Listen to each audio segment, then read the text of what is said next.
Hello, my Crystal Loves Texas Facebook family and YouTube family. We missed you last week. We did, but we had a really good segment, Kim, on prostate cancer awareness, and we have a very good friend who's putting up the good fight right now. Yes. And we want to make sure that everybody keeps him in their prayers. So so a shout out, send up a prayer. But we are back. Hold on. Yes. We're going to tell people who to send up a prayer for. Okay. Well, I didn't know if we wanted to do that. And we've had him on the show before. Oh, many times. And that is Dwayne Charleston. Yes. In Prairie View, Texas. Yes. Give a shout out to Dwayne. Absolutely. Keep the faith, Dwayne. That's right. But we are back, and we are back with one of your favorite topics.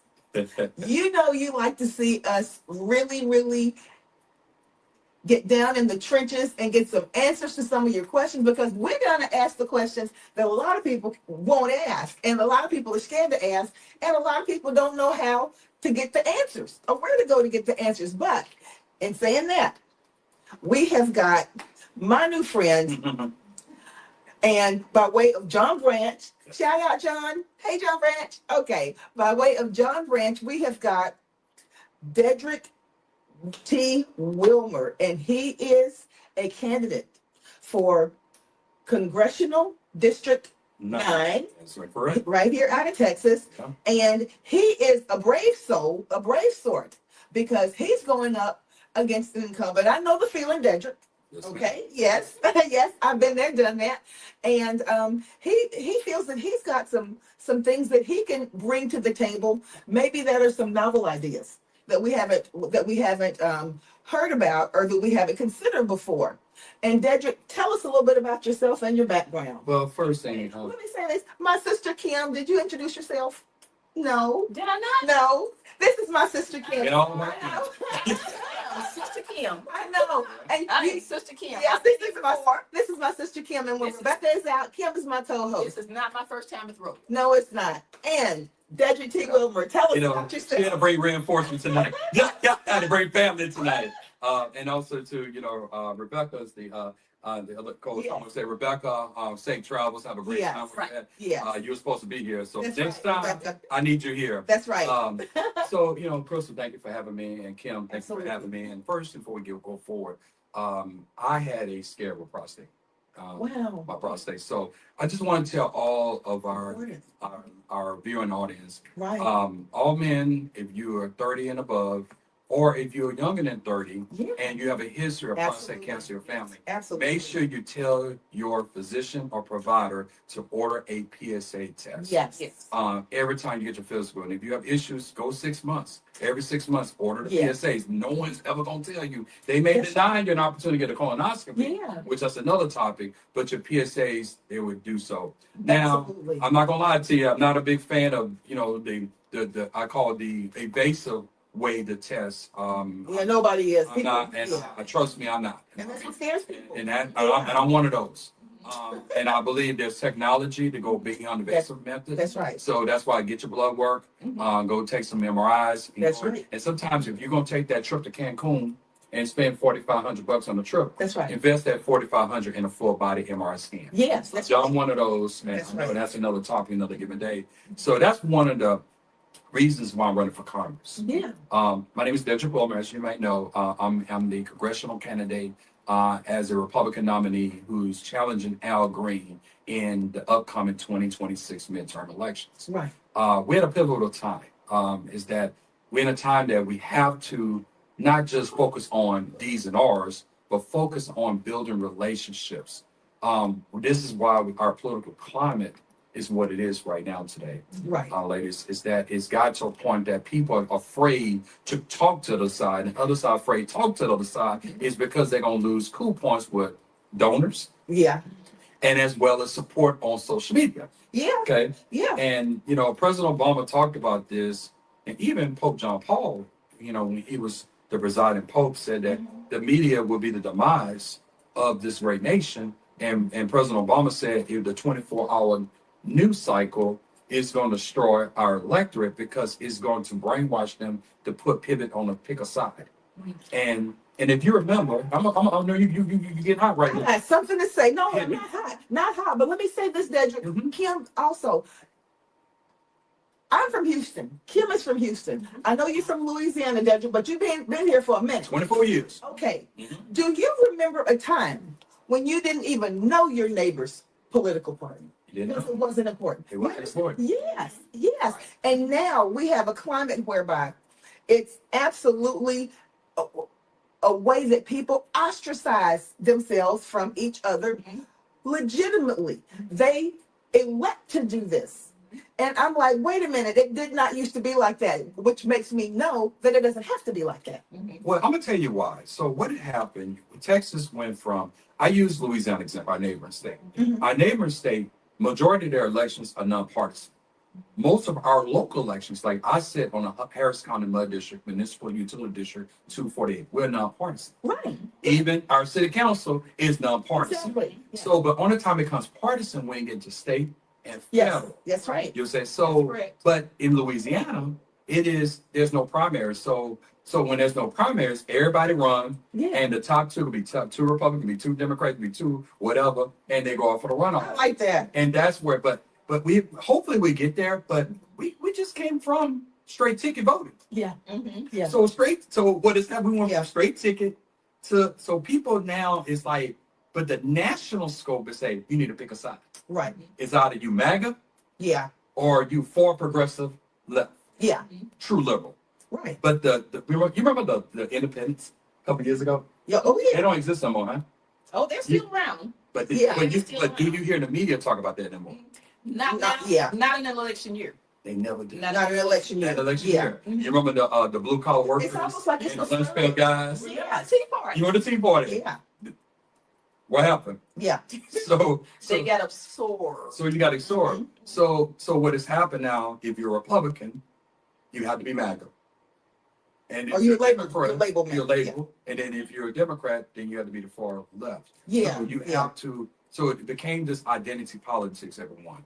Right. And this is why I encourage is you get to know your candidate, get to know the person who you decided. If you don't know that person, Google it. You can Yeah. find a lot of information on Google. Right. And if they don't have a website that clearly state on what their views and what their doctrine is and what their platform is, they're not your person because Right. most time they're a party surrogate or party representative. Yeah.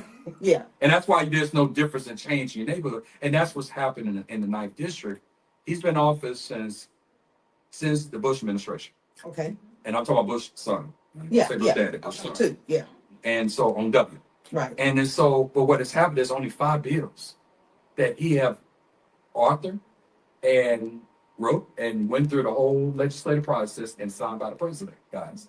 Yeah. And 4 of those bills were names on buildings. Okay. And one was legislation that was an amendment to a previous bill in law. So Right. and the earmarks is almost non-existent. So what I always say that we have to, and I'm not just picking on him because I'm challenging him, it's just other elected officials that we have to hold them accountable for what have they done to improve your community, Right. your county, your city, your state, and your nation. You have to go to those questions because it's not just holding a position because you represent a special interest group or a not-for-profit or your law firm, but you represent the people. Right. Okay. Now Deddrick, let me say this because it was so absolutely volatile in this past election season. It was. I mean, just like I've never seen it before in my life. Honestly, it was really, really, It was. really nasty. It was. And with that in mind, and so many people having to, there's a young man who has a YouTube channel, Mhm. and he said something one day, and this was only about a few months ago. He said, the most dangerous thing that can happen is for people to place their whole identity into a political ideology. Then They're it becomes a cult. Yeah, a political ideology. Okay, not and it could be the same thing for religious. You know, where your entire identity is a certain ideology. So if that ideology begins to curve around to where it is really going off the cliff, it's hard for you to extricate yourself from that because you've built your whole identity around it. I went to school with people that I can almost guarantee you, there may have been, now this, we were high school people then, but when I can guarantee you there may have been 20 blue people in that school, okay? Yeah. Maybe 20, okay? That look like us, okay? Yeah, all the blue people look like us, okay. But, but here's the thing. I had friends that we went to people's houses, we spent the night, we did everything together, and it was no big deal because nobody cared about somebody's political views. Nobody cared. You went to the beach, you went out to eat, you went to the weddings, and that was just, those were your people. Where did it become?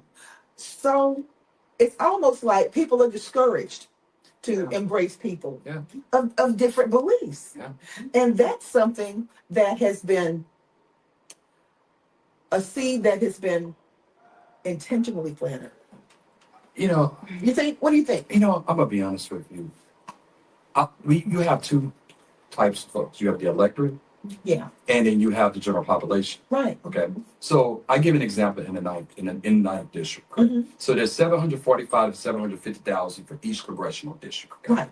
So in the ninth district, there's right at close to a cluster of 400,000 people who actually register voters. Yes. Okay. Yes. So we understand the separation. Yeah. So and even also I do media buy. I knew from Gumbel, and then I'm president of Right. Mortgage Bank, and also too, of course, media buy for this campaign. Uh-huh. And is that you almost have a teeter of, it's like you have targeting people who actually vote, but it's hard because your message, you almost have to kind of, people aren't going to really get engaged or go viral unless they mad at something. There you go. And that's why, let me tell you this, that's why Anger. that's That's why right. I always say people don't vote their love, they vote their hate. That's right. They vote their hate. So, but it takes leaders like myself and others to say pivot away from that and focus on tabletop issues. Tabletop issues are going to be not jobs but careers. It's going to be lower property taxes, lower homeowners insurance and flood insurance. What we're going to do about Houston, we're going into the rainy season, into hurricane season. And you got two issues. You got water that sits on ground. How are we going to shoot this water to the ship channel in Galveston Bay, which I'm going to propose. One of the first earmarks I'm going to do in office. Yeah. And also, too, we got to support Centerpoint. I don't know why in the city of Houston, you go in the county. Yeah. Or you go in these lanes like Sugar Land and Pearland and Woodlands and everything else. They have their power lines underground. Right. We can take those same power lines and support Centerpoint by laying these power lines underground. Yeah. Easements is already there, laid down the ground, but funding has to take place. And that's what we need for our congressional leaders to do to support our municipal districts, our counties in Houston Metro, and also our cities in the city of Houston. Give them the grants and opportunities to take care of all. But it's so focused on, I'm focused on all day long impeaching the president, or I'm focused on the other side and fighting a fight that doesn't need to be fought. And there's many fights and many fights on, like, I'm fighting, for security on the border. Well, border crossing is not as much anymore. So let's pivot to something else that we can do to help real Americans. So it's what has happened, but we have to do something to excite, because if the donations are not coming in, I gotta say something. I gotta do something in order to get the donations. I can see where you going on there. Now, there are issues that are the sexy issues that will stir up the base. Yes. And there are issues that literally, what you just said, are issues that are across the board. No Democrat, no Republican would disagree with you on anything you just said as far as those issues. You'd be surprised. I mean, Kim, you'd be surprised, because I will be considered as a rhino Yes. on one extreme, Yes. Yes. and then on the other extreme, I'd be considered as a sellout. Yeah. Yeah. You know what I'm saying? Well, I haven't heard anything you said yet that would make you go to the sellout. You know, But the rhinos- because of the label. Yeah. Because of Yeah. the label. The labels. That's right. Because of the label. Because That's true. I'm not talking about dependency. Mm-hmm. I'm talking about independence. You pay into that. So Kim, Yeah. I'm gonna add to that. And Crystal, Working day. let's talk about Yeah. Medicaid. Okay, Medicaid is simple. Mhm. There's no such thing that anybody's going to cut. The Trump administration and the Republicans are not cutting Medicaid. The $89 million, $89 billion to be exact, $89 billion were proposed by the Congressional Budget Office to say, find these cuts. These cuts are very easy to find based on two segments. Of course, we know the elephant in the room is the illegal immigrants that came in the country. You got to provide healthcare assistance. It is what it is. So a lot of them are in transitioning back to their origin countries.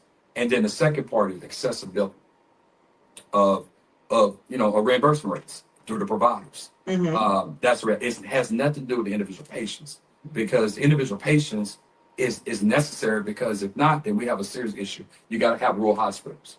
It's hard to get physicians, hard to get providers to go into, Washington County, which is 3 counties to the northwest, Right. or going into external counties in West Texas and East Texas. Right. So it's not going anywhere. Medicaid's here. But what I would like to see is our, and I'm talking about non-disabled, because disabled is what it is. That's right. They don't have much income. We got to take care of them. That's And right. That's our right. individuals who are, like I say, from 50 to 64, Mhm. okay, who can't work anymore, they retired and whatever they disabled. Those, but I'm talking about individuals who are Able bodied. able bodies, Mhm. individuals. We want to transition those individuals directly to into private through the ACA. I have ACA. It's Affordable Care. It's called Obamacare. Mhm. It is the I've had best. best insurance I've Yeah. Now I'm certified in it. You took the words out of my mouth. I'm Yeah. listening. ever had. Ever, because you're in full Wow. control. Yeah. And I say this, but there's so much misinformation that came from talking points on to the right, Right. that told you that Obamacare is not the Obamacare bad. Guess what it did? It helped cover me, because I had, and we all have pre-existing conditions. Right. If you stop your toe, That's pre-existing. it's pre-existing condition. That's right. And so that took care of that. Also took care, preventive care. Those are things. If I'm in Yes. Congress, I guarantee tell you this: ACA will be stronger. It will be modernized. Medicaid will be stronger. Will be modernized. Right. Medicare will be stronger and be modern. And our VA system, because I never had a veteran yet, including my father, ever ate on VA. Mhm. They love it. So Yeah. what we can do is modernize it, but we have to be smart with it. But also now the provider rates, that probably need to have some type of a commission, because Right. there's providers can bill, insurance companies most time they pay cents on the dollar Correct. Right. for reimbursement. Right. Medicare, they play a couple of dollars on top of the dollar. Yeah. They pay well. Yeah. They don't have a team of nurses and other nurses and doctors who decide They have to. That's and right. who actually review the billing and review the claims. Versus on Medicare and Medicaid, you may have a contract come from the government, and they review it, they just rubber stamp it, pay the bill, and keep moving because of the volume of people that are coming through. Right. And so that just put that out there. But what I am more concerned about, like you were saying earlier about the political climate, it has to go back to the people. You, the people, have to be in control. Right. And we can't get so caught up on the emotions. Yes, it was a unique situation with the DNC, the handling of President Biden, and then of course didn't allow for a, to be honest with you, a primary for Vice President Harris. And when that assignment, and that's one of the issues that I have, is that disappointing the anointing and not allowing the due process for the people. And to be quite honest with you, she probably would have come out in the same place anyway, which is fine. But the visual was not necessarily the best visual. And and I'm gonna tell you something. It was and I blame our former President Barack Obama on record. When he divided, he said that before 9/11, one vote was cast in early voting. Mhm. He went out and did a stump speech and stated the fact that Black men you're not, and I'm paraphrasing, why are you not supporting Kamala? It's not right for you not to support Kamala. Support your sister. And I'm paraphrasing. Now let me say this. And I'm paraphrasing. Yeah, he did that, you know, in the middle of her campaign when it looked like there were, you know, black men, you know, leaning toward Trump. How? He did that in the middle of the campaign. It wasn't prior to. But no voting took place. Of course, voting did not take place until early voting took place. So remember, we are talking about a 3 month, literally presidential campaign. Right. So a lot was compressed into that 3 months. For Kamala, yes. Yeah, exactly. So Obama came out and he said that, but at that point in that 3 month campaign, that was like a month and a half prior to a vote being cast. So that's what I'm saying. You know? And I'll be honest with you. I honestly wished that she had a longer campaign. I wish that there, you know, the debate, the Biden-Trump debate. You know, that was the turning point. Yes, it was. You know, it's funny I say that. I didn't have a problem with it, Kim and Crystal, and I'm gonna tell you why. And I know I hate to go back to the past, but a president. People don't realize the president's schedule. His day starts at 4 o'clock in the morning. 4 to 5 in the morning. Starts briefings all the way, and then he had to fly to Atlanta, have a debate starting at 9 o'clock at night in Atlanta. And I'm right at 50 years old. Okay, so at 9 o'clock in Atlanta, and I travel out for I service that state. I'm tired, and to sit there and have a 2 hour, almost a 2 hour debate.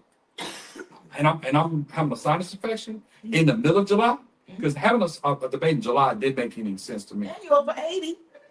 I don't care if you 49. Okay, it still didn't make sense. Barack Obama had his first debate when he was challenged by Mitt Romney. Everybody called for his neck. He wasn't prepared. He's a one-termer and everything else. That is so below your list of priorities to sit and argue for 2 hours with somebody. But it was an opportunity to remove him. And that's my personal opinion. That's my take, because again, and I feel this, and I say this strongly, and I say this privately, and I say this publicly today. I really felt that Kamala had to do this all again. She would say, no, I'm supporting Joe. We're going to ride with Joe. We're going to fight with Joe. And if you want to get somebody, if you want to get Gavin Newsom or any other person you want to do, go get that person. Because what it didn't get Kamala the opportunity to let the whole entire country know her through a primary system, which she did have a primary when she ran in 2016 election. Right. You're saying, it was 2016. Yeah, 2016. 2016 election, and she decided to not engage. And 2020 election. That's right. Yeah, 2020. The 2020 election. And so she got out right before Iowa caucus. Right. And then but she didn't get that opportunity.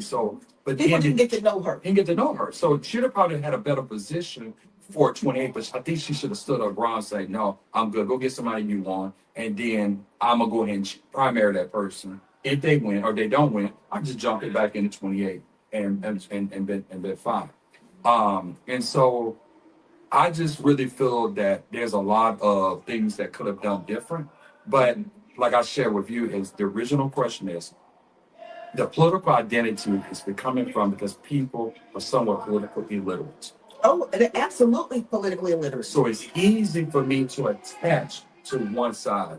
It's easy for me to say, hey, I'm a Republican, or it's easy to say I'm a MAGA, or it's easy to say I'm a liberal. But it's not easy to say, what can I do? What can my government do for me so I can be able to maintain my job, give me safe water, give me clean air, and those different things. That's what we got to get to. And I'm gonna say this because I'm a history teacher, and I have to teach this about our very, very first president. You know, there is something to be said about George Washington's farewell address when he said, "Beware of political parties. They will be the downfall of this country." Whoa. Yes. George Washington. He spoke that? Oh, yes. Yes. And he almost 248 some change years ago? Yes. Yeah, he believed that people should run on their character. And remember, going forward from George Washington going forward, there were lots of political parties. With Yeah. that, Yeah. That's right. So it is. Democratic, Republicans, Federalists, Anti-Federalists. Yeah, all of that. That's right. Yeah, exactly. That's right. So it went up down. It was ham that day, huh? Yeah. A lot of people really, and a lot of people still, still think, and rightly so, that a two-party system is, horrible, simply because that forces you into camps. It does. Yeah, yeah. And the thing about it is, I will sit here and say this unequivocally, that I don't agree with everything that one party says or everything that the other party says. There are some things that I say, no, I'm not with that. Or when I see something being done, I can't support that. I don't like that. But here's the thing. Yeah. On the other hand, I look at things that happen. And I'm just going to go ahead and put it out there. This political season, this presidential political season, it was intentionally, in my opinion, an intentionally divisive situation. Mm-hmm. Even to the point where cabinets were being selected and people were being put in positions. People were overtly being taken out of positions because of nothing other than political alliance. Yeah, their political alliance, even though they may have had the absolute best background, especially some of our military leaders. True that. Okay. And Do I need to say it? Hexeth? I'll say it. Yes. Because I'm that girl. Yeah. Okay. But here's the thing. I don't mind saying it too. I think that for any president, you need to surround yourself with the people who are not simply your cronies, but the people who are going to put you in the position to be the best informed and make the best decisions possible. That's wisdom. Okay. That's wisdom. Now you just touched on an important point. That's wisdom.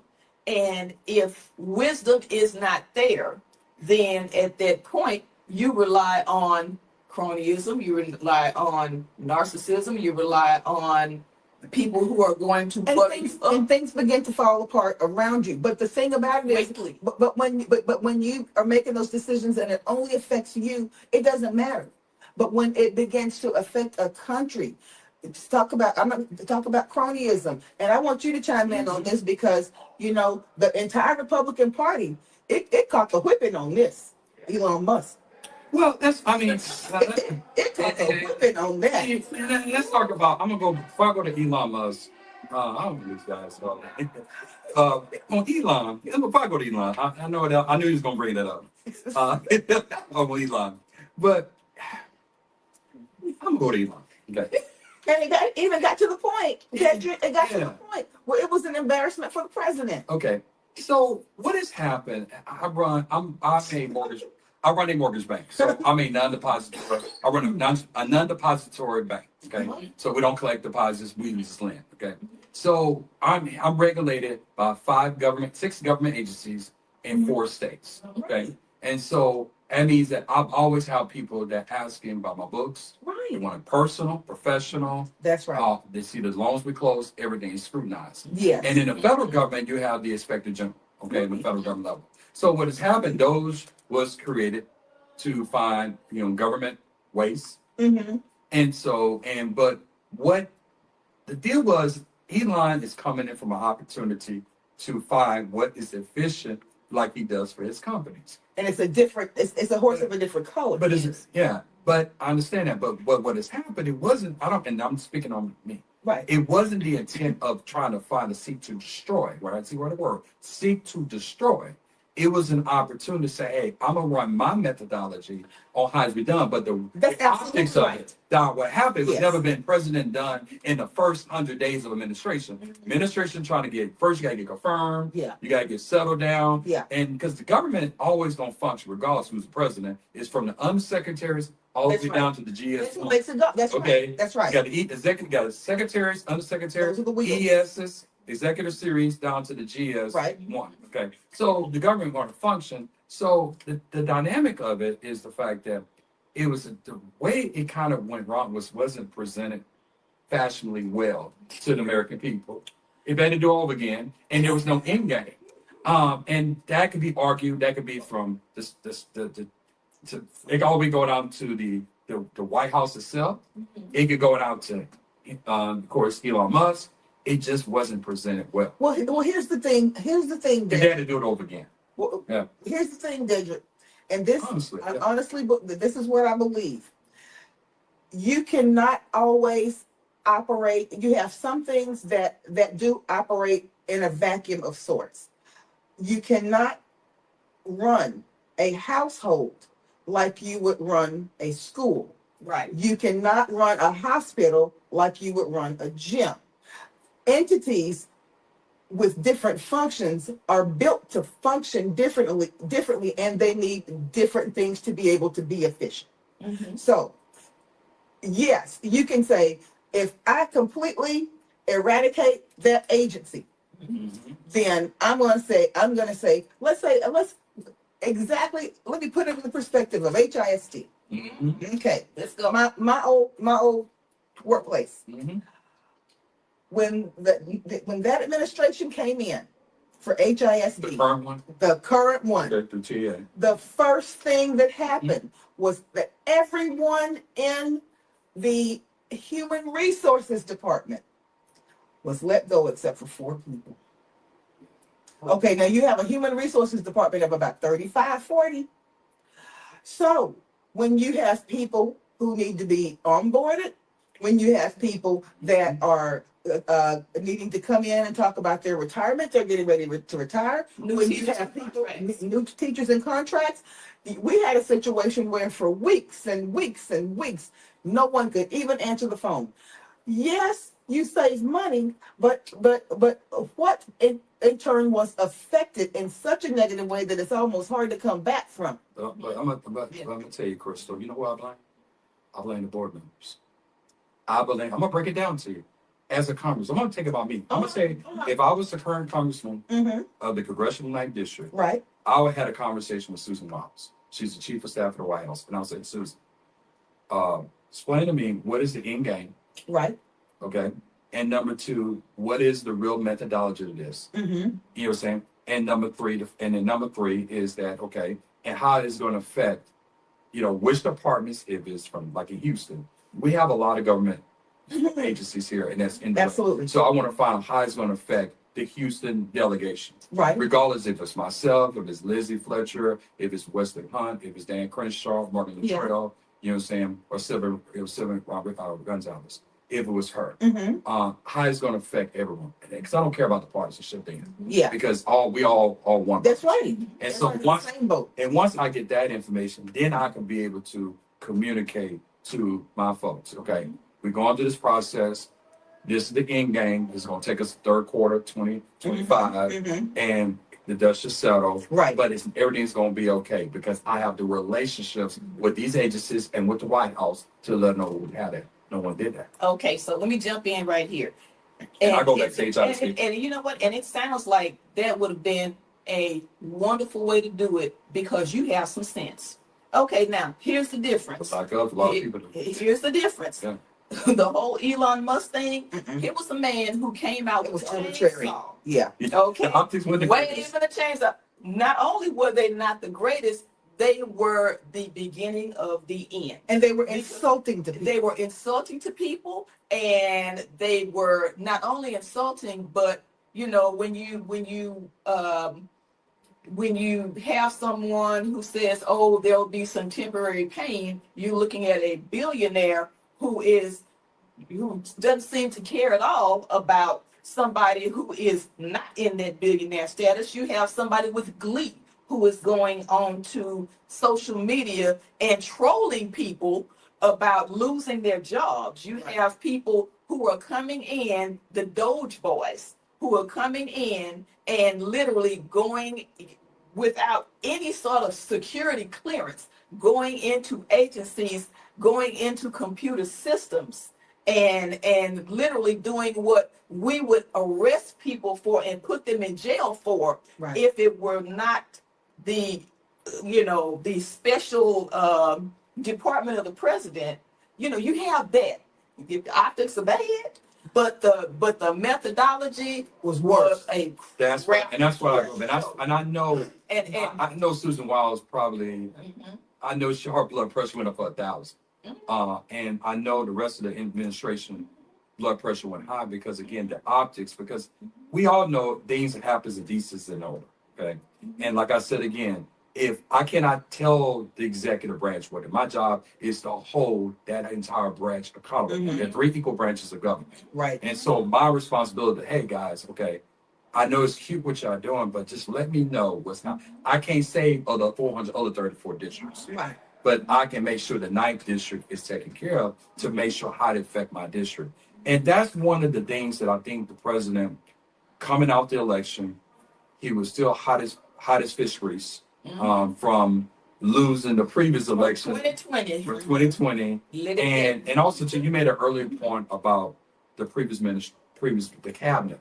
So he has got to understand, Jared Kushner and his daughter was his chief of staff who ran the White House for him in his first term and everything. And they brought a lot of good people. I'm not discrediting the people in his current administration, but he brought different types of people. And But you know what? And he said, "I'm gonna do it my way." And it's a very telling situation whereby they have said, hands off. We push completely back. Yeah. That says a lot. Yeah. That says a lot. And the more you have people who literally are not going to hold anyone accountable, that includes your executive branch. Instead of holding someone accountable, saying, "Hey, you know what? This is not a good idea," and a lot of people did that in Trump's first administration. They did. Yeah, they did. And it made him Furious. so angry because people didn't agree with him. If you are someone who is an excellent leader, you want someone who is not going to agree with you all the time. That's right. You want someone who is going to give you 2 or 3 different, give you different because of their expertise. That's right. Different perspectives because of their expertise. Just because you're the president, that does not mean that you have more knowledge than someone who has been in the military, a 4-star general who's been in there for the past 40 years. Yeah. Just because you're the president. Right. No, take that knowledge. Yeah. And that's why I feel the fact that I was like, let's get through this first 100 days of which we have now. And I said, let the dust settle, let the emotions from his angle to clear out. Okay, all right, the 100 days is done. Now let's get to real. And I've started seeing that for the last couple of weeks. It's like, hey guys, let's get a bill to make sure everybody's taken care of. Let's get especially this new super bill, which has been stalled by several, far right wing conservatives in the House, and trying to get a bill where it's that everybody's taken care of. And I think that's why I say is that I know we still getting off an election, and I really feel the fact that this president is going to come to a sense because now he's going to start focusing on his legacy. Okay, well, he's a man of image. He's a man of image. You know that. But Deddrick, okay, how do you think that image is looking with the gung ho approach to ending birthright citizenship? Okay, so the birthright citizenship has nothing to do with the president said on record. He said that I support the birthright citizenship for the law was written based on the descendants like us, the ADOS, the American descendants of slaves. Okay, Hold on. you know what I'm saying? And that was one of the things I always talk about. Are they more graceful than other nations? But again, I don't have a political opinion on it. Right now, it's been debated by the Supreme Court. Our dreamers had probably never visited some of these nations that their parents come from. Well, And to now send them off to somewhere else, that's when I have to issue breaks. Let's be clear. Let's be clear on something. And a lot of times we don't even consider this. We don't consider this.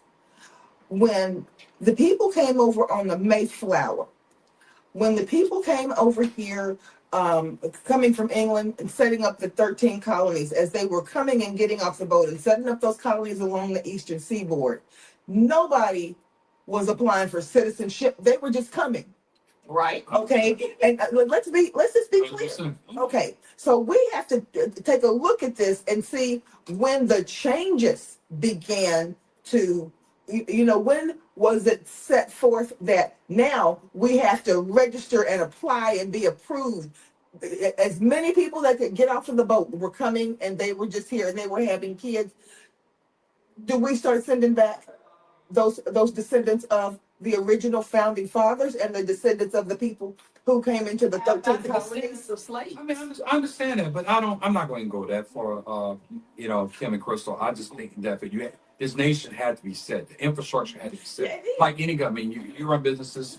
Yeah, I know that. So, you got to come in together, put the whole pot in, and actually set some type of structure. So once the nation actually became structured, then, of course, it's not a nation of open borders. Absolutely. But we did, but also what on the other side of that. But we have done a very good job in offshoring folks into this nation, bringing folks into the countries of industries that we need to support it. If that is in technology, that is in, of course, back in the 20s and 30s, we brought folks from Ireland. That's right. From Italy, other nations. Germany, that's right. Poland come in and say, hey, we need resources, we need bodies to come build up our cities. That's right. After industrialization. Right. But what has happened, I think we fail to realize this, that this nation, I use Black as African Americans, African descent. We're only 11% of the population. And we only 4 to 6% on a good Obama day back in 08 of the electorate. Right. So, but what has happened, we don't much in a competitive world for as economics. You have poor whites and competing against our Mexican brothers and sisters, our Hispanic brothers and sisters. And it comes down to this roofing job. If I call Billy Bob to do the roof job, and Billy Bob gonna charge me $25,000 to replace a 2,500 square foot roof. That's but if right. I call, Pedro, and Pedro's my buddy, and Pedro gonna charge me $8,500. That's right. And that happens in Akron, Ohio. Yeah. And that's where the issue lies. Everything is always based on economics. Absolutely. It's not based on I don't like you because of who people may perceive based on a specific color. That person have a color or have an ethnicity that they cannot erase. And so, because they're not one of us, they're not with us, they don't know us, we're not cool with them. It's only because the competitiveness is that taking jobs. It was no different from Jim Crow. But see, the thing about it is, I don't know. I would have to step back away from that for just a little bit and think about the taking of the jobs. There are many jobs, many jobs that newcomers do right now that you cannot get Billy Bob or Leroy. You sure can. Or to do. You can. And the thing about it is now people are feeling the pinch because Leroy, he said, no, I'll just go pick up a check, And I don't mean to sound ugly. I'm gonna wait until I get a job that I feel like I want to have, not one that I feel like I have to have. That's right. And I'm just gonna wait on it. So, but now, can I just slide in? Yes, you may. Yes, you may. It's the reason she carried the Constitution. She does. Constitution. I really am. And I'm just gonna say this. I'm just gonna say this because I love the Constitution of the United States. Me too. Because I believe it is one of the, not perfect at all times, it is a living, breathing document, but it is a great BS detector, and it is a great hypocrisy detector. It really is. Because at a certain point, you have to look at these words that people have written, and you have to hold it up to the reality of this country. That's right. And that's why I love this Constitution, because people, read is essential. People, when the founding fathers who wrote this great document up, there were things that were quite popular in this country, like slavery. That's right. Very popular. That's right. I mean, really popular. And at a certain point, they had to look and say, wait a minute. Look in the mirror. It That's is right. really popular, economically feasible, and economically great for half the country. Yeah. But I'm going to look at it and say, you know what? This is not right. Yes. Because that's what the Constitution says. We can't just be hypocrites forever. We have to look at it and we have to, say that this is not right. Now, I'm a swing back real quick to naturalized birthright citizenship. Section 1, Amendment. What is that? 14. 14. You see what I can do with my Yes, I see that. Highlighted. Hey, you can't argue against facts. All right. Facts All versus persons feelings. born or naturalized in the United States and subject to the jurisdiction thereof are citizens of the United States and of the state wherein they reside. Right. No state shall make or enforce any law which shall abridge the privileges. Okay, now. Right. Abridge the privileges or immunities of citizens of the United States. Nor shall any state deprive any person of life, liberty, or property without due process of law. Right. Nor deny to any person within its jurisdiction the equal protection of the laws. Now, right there, this that I just said right there is so much clear. It is very clear. It is very clear.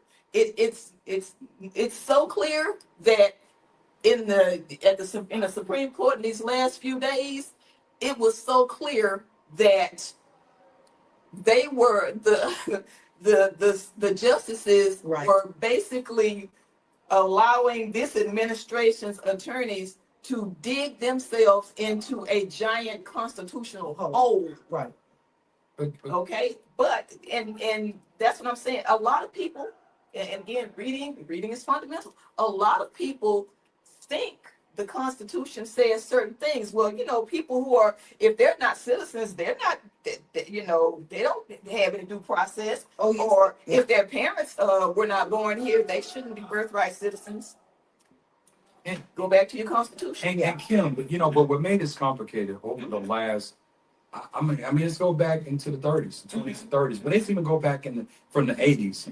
You have refugees, folks that come on education visas, political asylum, industry needs, and one-offs. Right. But this country never had a true comprehensive immigration policy. That's right. It only goes based on the mood of the nation. That's right. Or who's in office at a certain time. That's right. Yeah. That's it. Yeah, there needs to be a policy that is the same all the time. And what were you telling me? Go ahead. No, I'm just saying this. I will. Deddrick T. Wilmer will write. I will bring up an immigration bill, and I state this on our commercial, our political ad. We will actually create a bill where we end this mess, and we all will be equal as one. We'll have a genuine policy, whereas the fact that everyone can now finally move forward. This is a topic that we got to start. We have to move forward. We have to. Not only do we have to move forward, but we have to hold the mirror up into the faces of people who are fine with some people immigrating to this country who look a certain way, and others who don't look that way, trying to make sure that there are not as many of them. Yeah, I mean that's just a fact. That's just a fact. Now, let's bottom line it. Okay, that's right. In the last few days, let's just say since this administration came into office, right, there have been a wholesale attempting to purge undocumented aliens. Right. Okay. All right. That's yes. Illegal aliens. That's what they're called. That's not what I call people, but right. Okay. So people have gone and people who are United States citizens have been swept up into that. That's right. Because they look a certain way. Because they speak a certain way. There you go. And not only that, there have been people who are let's see, not what they have been said to be. Not necessarily gang members, or not necessarily vast majority not. Vast majority not. Taken to other countries. I mean, just running the citizen roughshod over the Constitution, right? Now, and then within the last few days, other people, let's say people from South Africa, who have been not petitioning for asylum at all, but who've been Who in love where they are.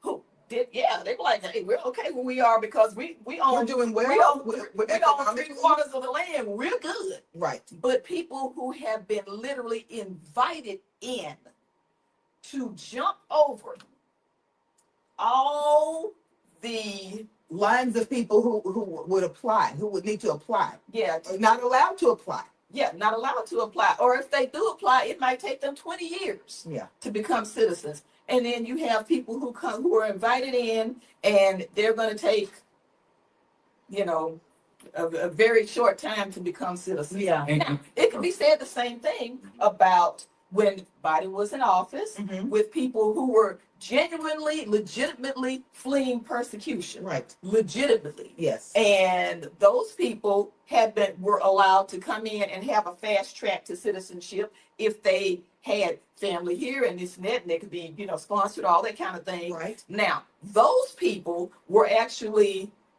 that was stripped from them, or attempted to be stripped from them by this administration. So the whole thing the of Afghan people, many of the Afghan people who helped our soldiers right in Afghanistan, right, and who they were able to people get over here. who Yes. some congressional people vilified Yeah. the Biden administration for getting out of Afghanistan the way it did, and, you know, not standing up for the people who helped us.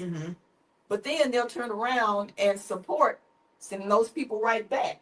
I mean, it has no rhyme or reason, and that is my point. Because there is no rhyme or reason, it is subject to the whims of whatever person is in power at that time, from Woodrow Wilson, from people, you know, dealing with eugenics, not wanting people in from certain countries, you know, browner or blacker countries, and wanting people in from whiter countries, or people who are, you know, the Chinese Exclusion Act. I mean, just so many egregious examples throughout the years. And this is what it is, racist. So when you have people say, we want people to come in the right way, what is the right way? There's never been a national standard. That's why there needs to be a policy. Right way. That's why I'm saying, and again, I wrote the draft of it. Yeah. There was legislation that came back in 2020. It was the fall. It was the spring of 24. This time during the presidential election, that both houses really was in agreement of moving forward. Of course, Donald Trump, his campaign said no. Of course. Don't agree on it and whatever. Yeah. Part of that bill, I'm going to actually introduce that. So you got to realize refugees, political asylums, and one also internees, that's all based on, you can't predict when a country is going to start persecuting, you know, women and children. Right. And you got to bring them over. You can't Yeah. predict those things, but you can still craft a policy to make sure if these things happen, we are going to have you here. But you got to be a law-abiding citizen. Yeah. You know, you have to contribute taxes and whatsoever. You have to go through the We'll give you process. temporary assistance. But if you're going to stay here, we'll provide it because we're not the only nation in the world. That's right. Canada to the north, That's Mexico to the south, and Europe and That's right. to the east. So we're not just, what I'm saying, we can't just be the grace to save everybody. And we have to get into nation building. We got to share the begins at home. That's true. That's So true. we have some people that struggle. We have mental health issues. We have mental health issues. We have women health issues. And we got a lot of things that we got to take care in our nation. And you know what, Deddrick, here's the thing, and I've always said this, and I feel very strongly about this.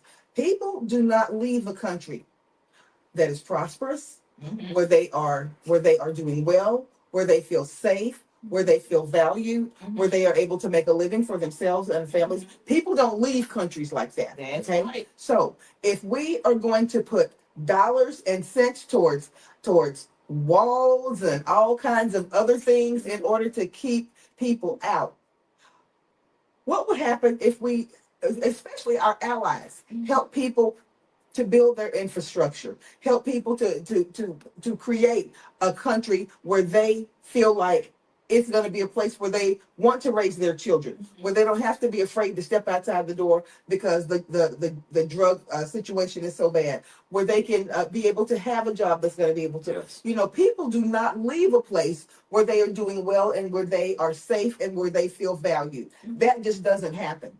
And that's why I say, Crystal, is the fact that I want to create a modernization process. It's not going to take 6 years or 10 years and $150,000 to become a permanent resident alien.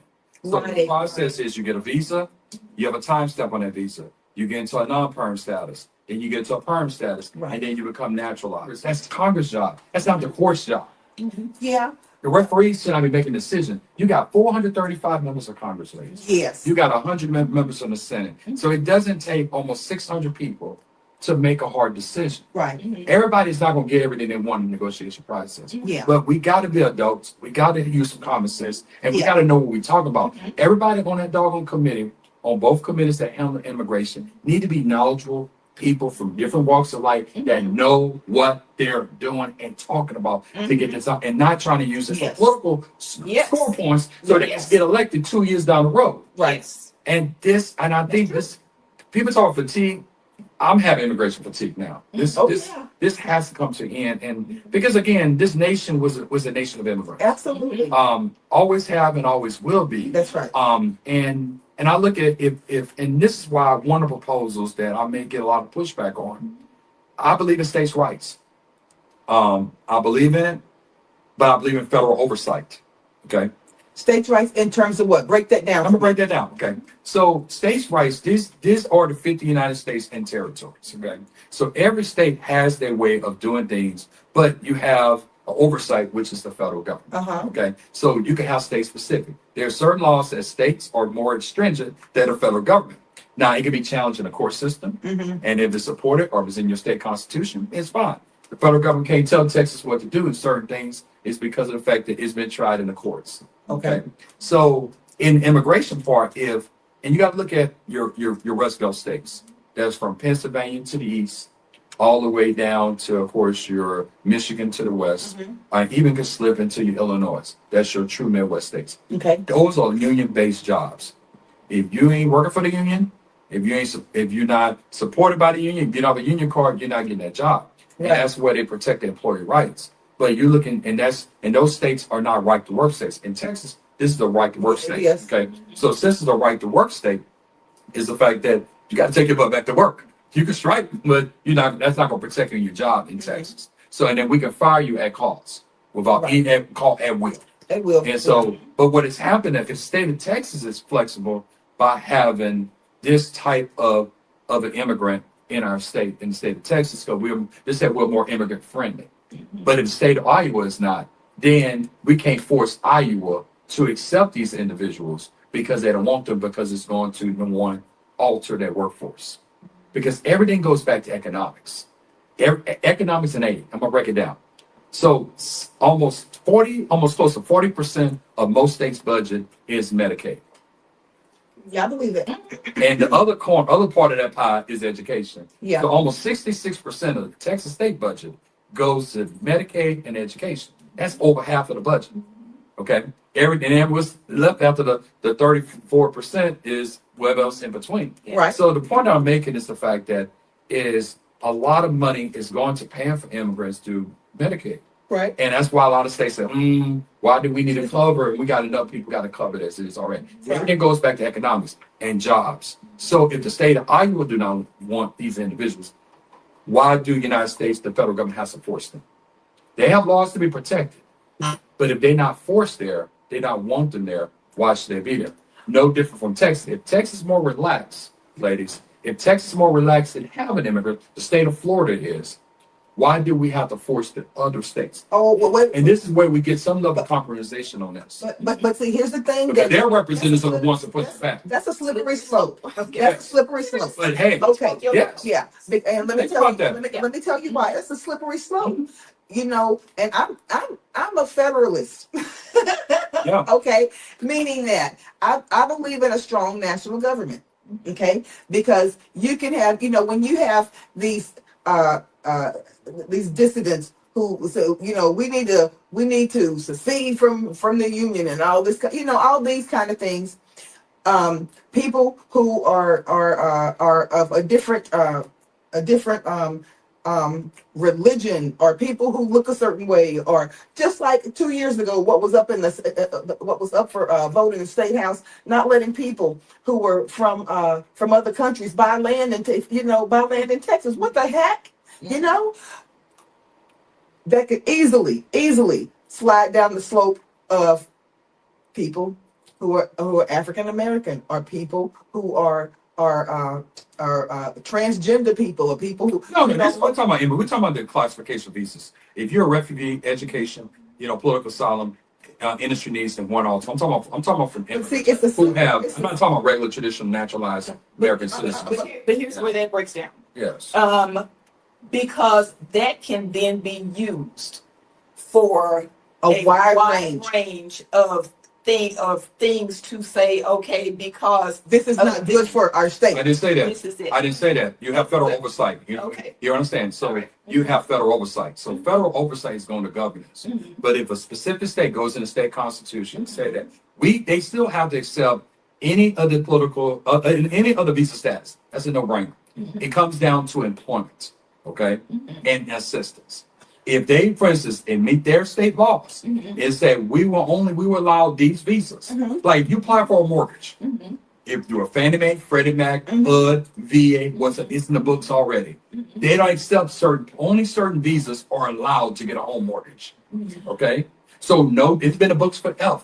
People don't know that. Okay, and so the same thing that same system applies from the state level. If the state level say you can live here, we have no problem you live here. But if you want to get assistance here, get any type of, if you want to get Section 8 assistance, you want to get Medicaid assistance whatsoever, then we only allow these certain visas here. If not, then go to California, go to Texas, go to what would prohibit that same? Just a conversation. It's interesting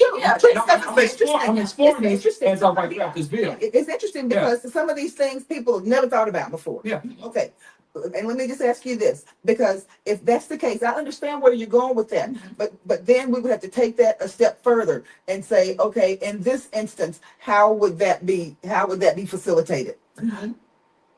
We are going to accept people who have a certain skill set coming in from Laos. Yes. Okay, coming in from Laos. Wait a minute, a certain skill set. They may come to Iowa and or anywhere, and let's work here and let's bring them in. However, we can do that on a discretionary level.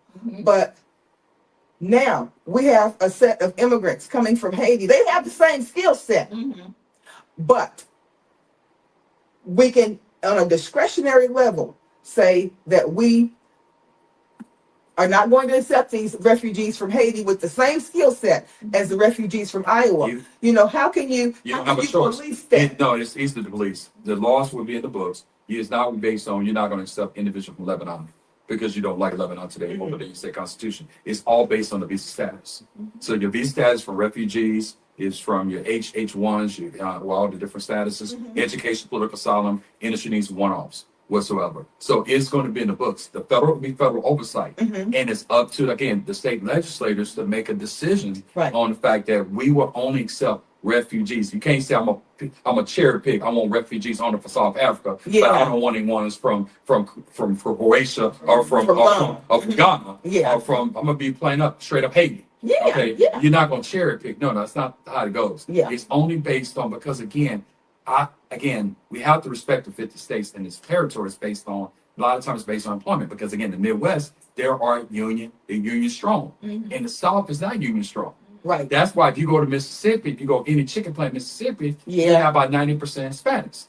Very little whites. And very little to no blacks at work facilities. That's right. But you don't see Mississippi acting up because guess what? That's the labor they need. That's right. And that's essential for them. And so, and they take care of it. It is what it is. But they may be okay with that. So I just wanted, because the thing is that I want to put this to end and give it to the states.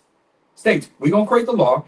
This is the model. You make a decision on which You're not going to pick and choose nations. You can pick and choose what visa. You have to accept all into your place, but services is a different situation. I'm talking about employment authorizations to work for the state. I'm talking about because any individual that comes to this nation to fly in for tourism, or they come here to visit family, or they want to move here, it's a privilege. Absolutely. It's not a right. Only rights that we have is the ones who are naturally born here, or in the high view. You were brought here out of your own will. Yeah. Or you landed here because you by love. Yeah. You're saying you are a true American. Okay. Right. And so, but anyone else that comes in, and again, I say this politically, I say this personally, I believe in the dreamers. It would break my heart to have someone who never lived in Guatemala, using that country example. That's right. That said you go back home and you don't know anything about Guatemala. And they may not speak the language. And because I can't pick and choose. I didn't pick and choose Jonathan Seattle. Right. Okay. So I can't pick and choose. We didn't pick and choose our parents. Right. So I'm here. So, but I'm very confident that the Supreme Court will make a very good decision that we can live by. And let me tell you what I've been surprised. Let me tell you what kind of surprised me of late, this year, up until this point. The Supreme Court not backing up everything that is thrown at them to try to back up from this administration. Them going by the rule of law and not backing up everything that is obviously. What that's that right? I mean, Crystal, I don't care who's in administration. Yeah. I mean, I've been around since Ford, okay? And I'm with Trump too. He's a youngster. Yeah, y'all came with y'all came out with Thomas Jefferson or something, but y'all came with Nixon. No, Kennedy. Kennedy. Yeah. Kennedy. And President Clinton was the one I first voted. During his time in '92. When I first voted, his administration. I first voted against Reagan. And you voted Reagan. That was back in 84. You know what I'm saying? But I started following it during my first election. I started following was the '84 election between Walter Mondale and President Reagan. Right. But as I was saying, is the fact that the end game of this is making sure the fact that, again, give the states the true opportunity to craft it. And it's almost in a sense, like I said, again, even with the abortion situation, and kind of like how the courts there is not their job. Their job is to referee, okay? But it's every administration responsibility to challenge the courts. Like it's my responsibility as a congressman representing the legislative branch to do the same thing on both sides, to hold accountable to the executive branch and also to the legislative branch, because we all three equals to government, because nobody's king. Okay? And so that's their responsibility. Well, just like with abortion and just like with the way the Supreme Court ruled, what it did was set up a different standard of care. Right. For every single state in this union. Yeah. And because of that means that you can get maybe a greater standard of care and a higher a lower maternal mortality level in Massachusetts than in Texas, which has one of the highest, if not the highest, maternal mortality levels in the country. In Louisiana. And a lot of southern states and stuff like that who in a block, are anti-abortion. So we have, radically different, not only that, infant mortality levels. Yeah. Radically different standards of care. Right. For, even prenatal. And that's what I want to talk about. So let's talk about women's care, especially with the situation. I always feel that abortion should be unnecessary. Okay. I just firmly believe it should be unnecessary. And I've seen it, and you're an educator. You've seen when children come to your classroom and I love at home. Oh yeah. And the lack of love and lack of support. Right. Don't bring this child to this earth if you don't love them. Have other people along the process to help you raise them. And I can understand rape and incest. I can understand other things that occurred, and you don't want this child, you don't want to have it. I respect that and I understand it. I've been around people in my life, almost 50 years of my life, who've been there, loud and clear. I just feel the fact that is that we have to, and one of the things I'm going to do is being the next Congress for the 9th district, is to use these Medicaid dollars that we tell the state of Texas and these states, appropriate these dollars for, prenatal support, prenatal care, dominate in prenatal mental health care. Yeah. Because you don't know what these mothers are going through. Right. Also to be able to provide wellness. What we don't talk about is wellness, is in mental wellness, physical wellness. And where's the fact that because a happy mama is a happy child. Right. And so if we put those things, and that's where government we can do, is work with our non-for-profit agencies, work with our faith-based agencies, and give those opportunities to those individuals. Okay. Yes, you may. And we don't have to.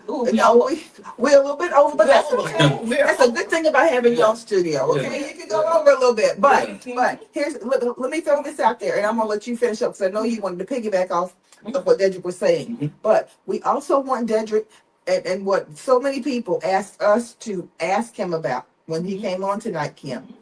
We're gonna let Deddrick touch on how Texas is planning on funding these vouchers. Okay. Oh, okay. It's a great topic. We can segue to that. Yeah. I Okay. have a lot of thoughts on that. Or we're going to pivot to that? Did you want to comment? I know you want to comment what I was saying. All right. Very simply, when it comes to reproductive rights, I believe there was a statistic cited a while back that said that 50% of all pregnancies were unplanned in this country. 50% of all pregnancies are unplanned. Exactly. And that means that, let's just say 50% were wanted, desires, I can't wait to have it. And the other 50% were, oops, what am I going to do? How am I going to pay? How am I going to live? How am I going to feed my mouth? All of that kind of things. It's a complicated thing. Yeah. And we wish in a perfect world that it were not the case, but this is not a perfect world. Right. And we have to acknowledge that.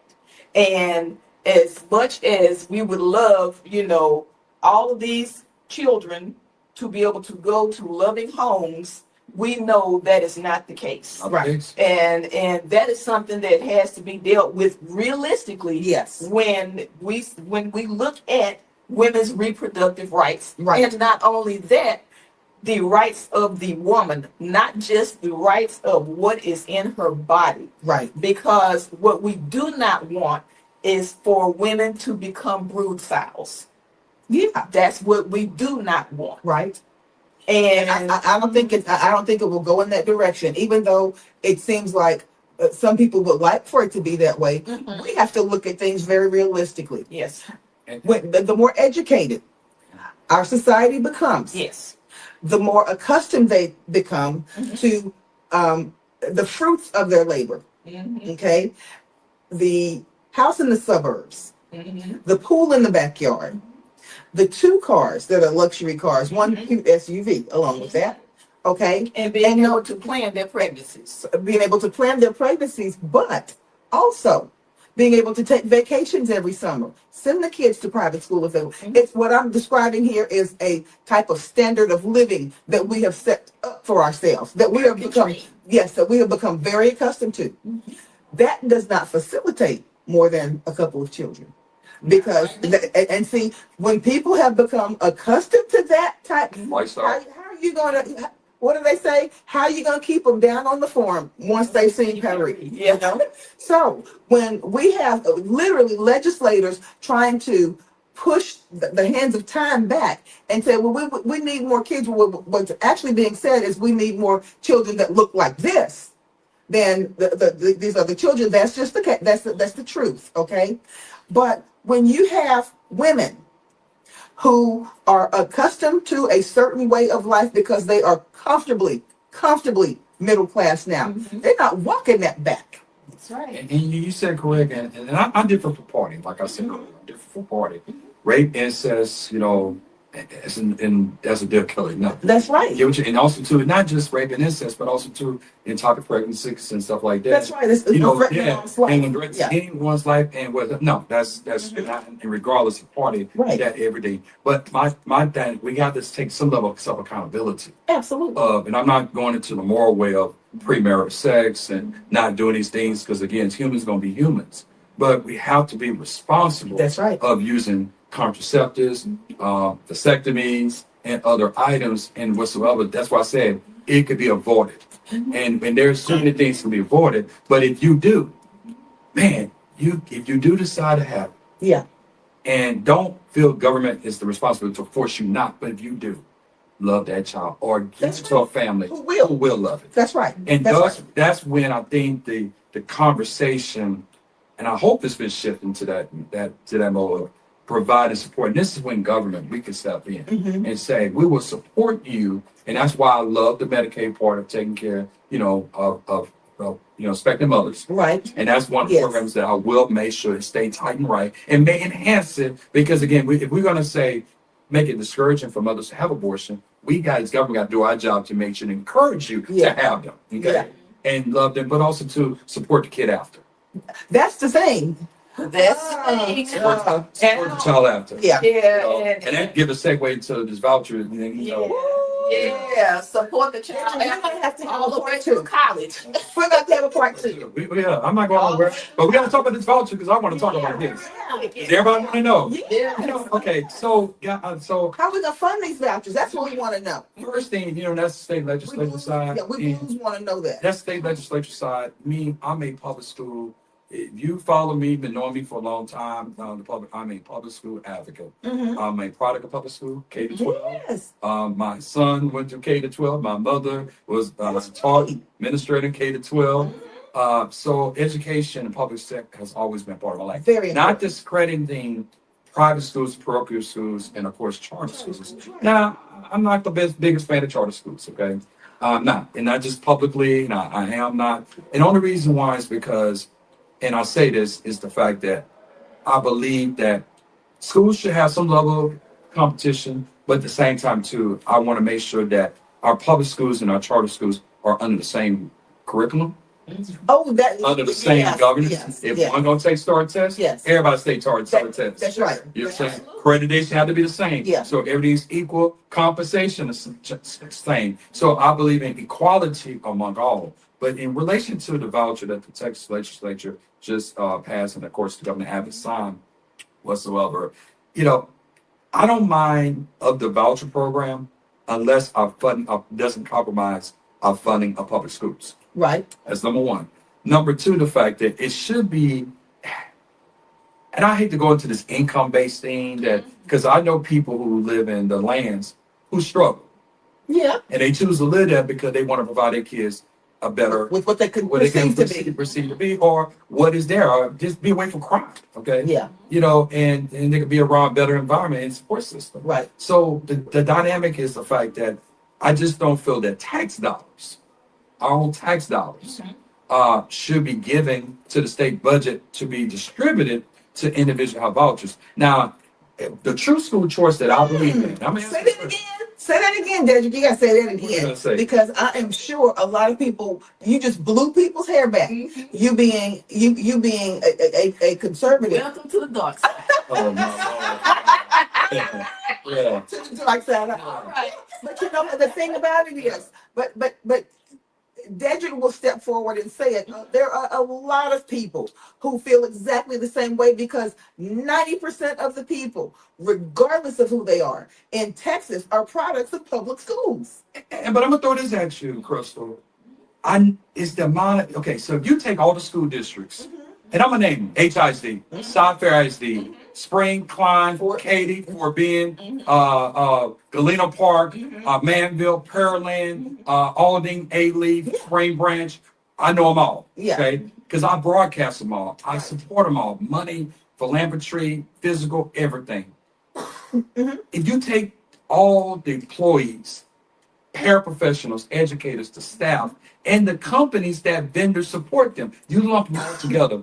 Yes. They'll be the largest employer in the state of Texas. Schools, absolutely. Absolutely. So you don't want to damage your economy. See, like like the Target thing, like Target thing. And that's why, and that's something that's not conventional. Like, why damage a company that hires our people to work in their stores and our vendors of us that work for them to supply our security and our vendors to support those stores. So don't bite the hand that feeds you. So my dynamic is the fact that now I do understand if I had a child, and this is where people may disagree, if I had a child who was on level and going to a certain school, and all I'm seeing them in your classroom, because I know you manage your classroom, but everybody don't manage your classroom like you do, Crystal, that all they doing is cutting up, packing the food, and my own level kid can't learn. My own kid is a C-level kid. Yeah. My oldest may be A+, but it's a C-level kid. Yeah. And I will be stressing my butt off because my oldest kid had to go do that because he was an honors in AP. Yeah. So what I'm going to do, and so it goes pivot back to the conversation we got to have, like I always say, teachers scared of students. Yeah. Parents scared of the students. Yeah. You know what I'm saying? Principals are scared of the superintendent. The superintendent's scared of the board. And the board is scared of the parents. Yeah. And guess who's scared? And the parents are scared of the kids. Yeah. So we have this conscious cycle of people not willing to stand firm and say enough is enough. School discipline is the issue. Yeah. We got to, and parents, that's on you. You have to do your job and make sure your kid act right in the classroom. That's right. You got to hold yourself accountable. So I can understand the school choice in that sense, or why parents say enough is enough with all the other ideologies and all the everything that's coming about. There's a reason for all of this. But from the financials, that's where I may differ from party on. And I don't think it's a party issue, it's just an ideology issue. That's right. Based on many people dollars. different parties who believe that. But again, on record, I am always be a lover of public schools to the day I die. Yes, and that's who I am. Yeah. Yep. Kim and Deddrick. It's been so. I don't know what to say, but I want to give Kim a last word in terms of, and then I'm gonna give both of y'all a last word. Okay. Yeah, in terms of what we started out talking about here today is what would change mean? What would change look like? Deddrick is saying, I am a proponent of passing the baton, change that could make things look different in our communities. And of course, we are also going to invite the incumbent. Love to be here with you. Told you that. Yeah, you did. We're going to invite the incumbent to come on too and kind of give us an idea of some of the things that he has been able to initiate, some of the things that he sees in the future. But all of us sitting here right now today, we can all say that we would like to see some different things happening around us, because in our communities, you have sons? I have one son. One son. Okay. Okay. I took care about your boys and young ladies. We're going to coaching and yeah. But we can't continue to see our justice system and our corrections institutes look like they do, filled with faces that look like ours. Some things have got to change. Some things have got to change systematically in our country. And who's going to do that but us? But it starts from home. It does, but parents got to be hold some level of accountability. They have to. You're educated. You know that live and well. We always want to point the finger at somebody else. But when we don't start pointing the finger at ourselves? At the law. We want to point the finger at the law. We find boogeymans to always point at, but we got to go back to self-accountability. I am my own worst enemy. No white man in this world wake up in the morning, got Deddrick T in their brain, rent free. Right. Okay. I say that all the time. Yeah. And I said, but guess who lives in their own brain rent free? Of the demons that I have because I can't let go yesterday. Yeah. I can't shake off from what somebody hurt me, so what somebody did to me, or what traumatic events I had in my life. Yeah. I said, but I have to, if you're to justify because of what things I've had, blessings I've had, opportunities that I did not take care of. But like I always say, God give us another second, minute, hour, day, week, month, year, decade, hopefully another lifetime if you put your trust and faith in him. That's but right. no man will ever steal your joy unless you allow him to. That's right. That's absolutely right. Deddrick, tell us tell us again what position that you're running for and when your election's coming up. Well, the the midterm elections, of course, are going to be coming up in March. The first Tuesday in March. Early vote will be done, of course, several weeks before. And of course, the general election would be, of course, on the first Tuesday in November, election day. And this is in 2026, and this is for the 9th district. Of course, there's a special election in the 18th district that's out there. Please check your candidates out. I'm gonna let you do the closing. I'm gonna do a closing behind you because I want to hear your closing. Yes. All right. Go ahead, Kim. Okay. I just want everybody to know that I love my state. I will call out the bad. She didn't have to use it on me tonight. She didn't have to use it on me. I will call out the bad and I will uplift the good. Yeah. And she always carries a And Constitution. I always carry Got notes in it. Got notes in it. highlighted with notes in That's it. right. So Like if Bible. that's right. So if anybody has a question, She goes straight to the See me. Constitution. That's right. see me. I see it. I say this. It's got all kind of notes in it. Yes. America is not a perfect. Is a beautiful woman, but not a perfect woman. This has been a 200 and almost a 250-year experiment. That's right. And this experiment has had a lot of letdowns that was started before this this woman was created. But it's a progress that has some strong ups, accomplishments, but also too it has some storms. But this nation, I believe in it. I have hope in it. Right. And I know the fact that what we got to do is bring back common sense back into the table again. We got to bring people who love this nation. Bring people, like a Kim. Bring people, like you, who really love this nation Don't well. leave me out, Deddrick. Who love this nation well. Yeah. And, and as I share with Crystal and I share with Kim is that we can all have difference of opinions and perspectives because we come from three different, even though we're people of color, we have three different outlooks. Frames of reference. That's right. What we do, we share one common thing. We care the love of our nation. That's right. We care the love of our people. But we can only love what we love, but we need you to take control of your community, take control of who you hire. Again, you don't vote. Voting was something that was given as a privilege based on the Constitution. That was a privilege given to you that was an earned right that people died and fought to give you that right. Now, That's right. 50 years later now, you're now voting.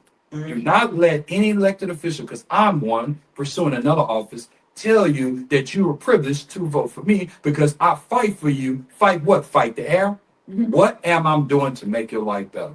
What I'm doing to inspire your children to be great in who they are? What I'm doing that you can go to bed at night and not worry about your job, your career, to worry about your public safety, and to worry about your health. That is what government can do for you. And that is why I'm running for the 9th Congressional District. Thank you, and may the Lord bless you all. Okay, with that in mind, my Facebook and YouTube families, I want to thank you so much for joining us here tonight again on my Crystal Loves Texas podcast. And we know that Rebecca's going to be back. I know Rebecca hates that she missed this podcast. I know. Rebecca hates she missed this podcast tonight. But we will see you. And guys, keep going with the comments. I want to acknowledge Paulette's comment. Paulette said, has anyone ever conducted the fact that open borders are all around this country except for the Texas and California borders? Canadians come and go at will. Now they are allowing South Africans to be considered refugees. So, wow, people have been listening. So, and a lot of times we get most of our comments and most of our views after the fact. So we're going to be, but Deddrick is going to be chiming in. He's going to be looking at these comments, answering any questions that you have on there. I will be looking back. Kim will be looking back. And I'm going to say this, guys. This is why I came on the show, so I can craft policy.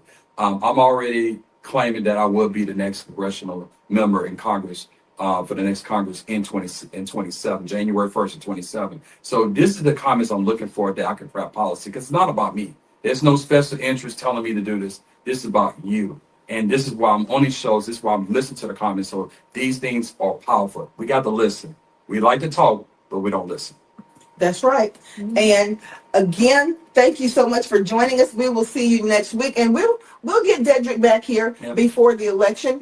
And he sent out a challenge. He would like to come here and sit down and speak face to face if possible, and get some insight from Congressman Green. Love to.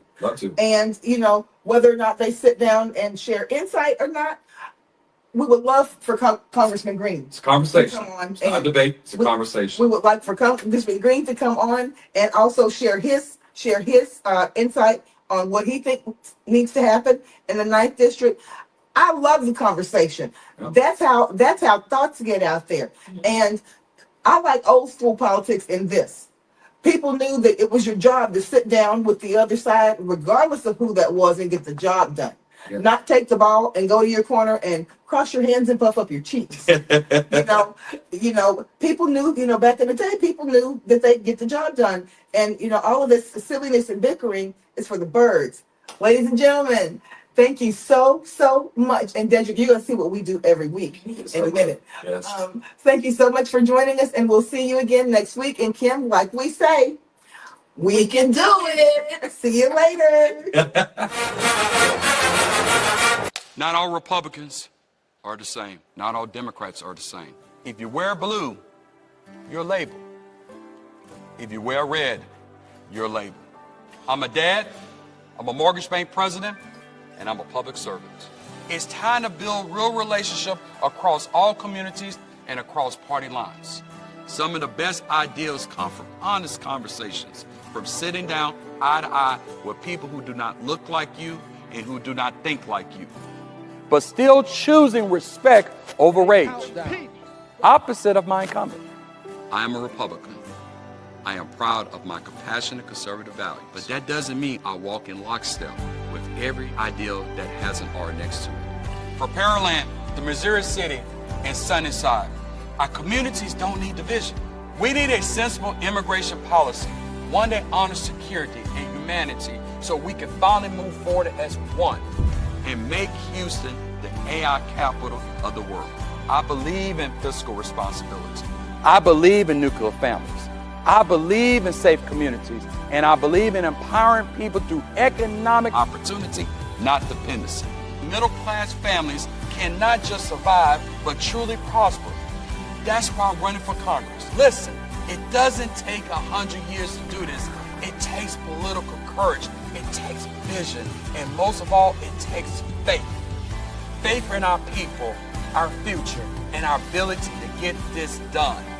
We need high-speed railroad linking both Hobby and Bush airports to drive commerce, careers, and tourism. We need congressional funding to help lower property taxes and support local and state agencies. We need modern flood control, underground systems that move stormwater to Galveston Bay in hours, not days. Our communities don't need division. They need careers, not just jobs. We need real investment in infrastructure, in education, and families who make this district strong. Over the last 20 years, this district has had the same representation. We have to ask ourselves, has anything truly improved? Everybody that you fight is not your enemy. Everybody that helps you is not your friend. Politics turn personal.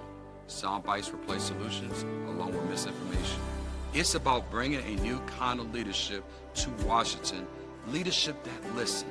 Leadership that leads. Together, we will move America forward. Together, we will move Texas forward. My name is Deddrick T. Wilmer, and I approve this message.